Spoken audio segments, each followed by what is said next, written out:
Hello दोस्तों, क्या हाल है। कुछ चीजें ऐसी होती है जिन पर बातें कभी खत्म हो ही नहीं सकती और ऐसी ही चीज है अवतार सीरीज। जब अवतार 1 को देखा था तो सोचा ही नहीं था कि कहानी इतनी लंबी भी जा सकती है और ना ही ये सोचा था कि जैक सली एक दिन लीजेंड बन जाएगा, पिंडोरा वासियों का तोरुक मोक्तो बन जाएगा। खैर, फर्स्ट पार्ट में जैक सली ने शुरुआत तो की थी इंसानों का जासूस बनकर, लेकिन धीरे धीरे उसे भी पिंडोरा के लोगों और वहां की प्रकृति से प्यार हो गया और उसने फैसला लिया कि वो इस धरोहर को बचाएगा और उसने बचाया भी। दुश्मनों को पिंडोरा ग्रह से खदेड़ दिया। अवतार को जब मैंने पहली बार देखा तो इसकी गहराई को समझ नहीं पाया, लेकिन जब अब इसको दोबारा देखा तो जाना कि ये मूवी अपने आप में कितना गहरा मैसेज देती है। पहला तो ये इंसान कभी भी अपनी गलतियों से नहीं सीखेगा। पृथ्वी की हरियाली खत्म करने के बाद लोग पिंडोरा पर भी उसी गलती को दोहरा रहे थे, फिर से जंगलों को तबाह कर रहे थे। दूसरी बात, अगर तुम प्रकृति का विनाश करोगे तो प्रकृति एक दिन तुम्हारा विनाश कर देगी। तीसरी बात, अगर तुम प्रकृति को बचाओगे तो प्रकृति तुम्हें बचाएगी। अवतार 1 में जब जैक सली ने माँ एवा से मदद मांगी थी तो माँ एवा ने मदद की थी।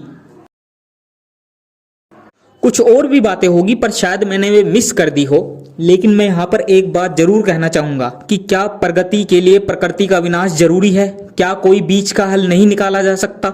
अभी अभी वरुण धवन की भेड़िया मूवी भी इसी मुद्दे पर बनी हुई है। जिस शहर में मैं रहता हूँ वहाँ की आधी हरियाली खत्म हो चुकी है, सड़कें चौड़ी की जा रही है, नए नए कंस्ट्रक्शन चल रहे हैं। मैं जानता हूँ ये सब चीजें भी जरूरी है, लेकिन कहीं ना कहीं हम भी अतिशयोक्ति कर रहे हैं। खैर, ये बहुत बड़ा टॉपिक है और इस पर बातें खत्म नहीं हो सकती। मैं अवतार 2 पर आता हूँ और 2 मुझे अवतार 1 से भी अच्छी लगी। जैक सली खुशी से अपनी जिंदगी जी रहा है, बाल बच्चों वाला आदमी बन चुका है, पर क्या करे, दुश्मन लोग फिर से पिंडोरा पर आ गए हैं, तबाही फिर से स्टार्ट हो गई है और हरामखोर कर्नल अभी भी जिंदा है। पर अब अपना जैक बाल बच्चों वाला आदमी है तो बेकार का झगड़ा नहीं चाहता, इसलिए 7 समुंदर पार जाकर बस गया।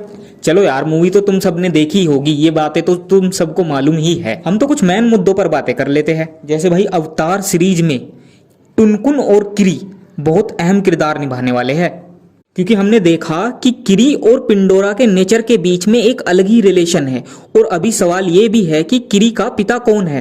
खैर, ये तो आने वाले सीक्वल्स में हमें पता चल ही जाएगा। अवतार के जो आने वाले सीक्वल है उनके नाम कुछ इस तरह है: अवतार द सीड बेरर, अवतार द टुनकुन राइडर, अवतार द क्वेस्ट फॉर एवा। और एवा से रिलेटेड जो भी सवाल है शायद उनका सभी जवाब किरी दे, क्योंकि अभी तक उसी का कनेक्शन सबसे अच्छा है माँ एवा के साथ। और जैसा कि हमने देखा कि टुनकुन के अंदर से एक रस निकलता है जिसे अमृत कहा गया है, जो लोगों की उम्र बढ़ाता है, तो इस चीज पर भाई बवाल होगा तगड़े वाला। और अवतार 4 का तो नाम ही है अवतार द टुनकुन राइडर, और हो सकता है इस पार्ट में मेन रोल निभाए जैक सली का छोटा बेटा लोआक, क्योंकि लोआक ही वो पहला नावी था जो बागी टुनकुन से मिला था और उसका पक्का दोस्त भी बन गया। वैसे एक करेक्टर और है जिसे हम भूल नहीं सकते, वो है कर्नल का बेटा स्पाइडर। उसके दिल में अभी भी अपने बाप के लिए प्यार जिंदा है। वैसे ऐसे लगता है प्यार तो उसके दिल में किरी के लिए भी है।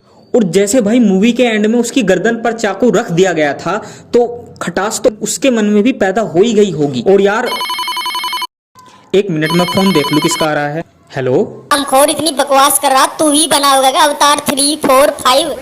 हमारे यहाँ ऐसा ही होता है।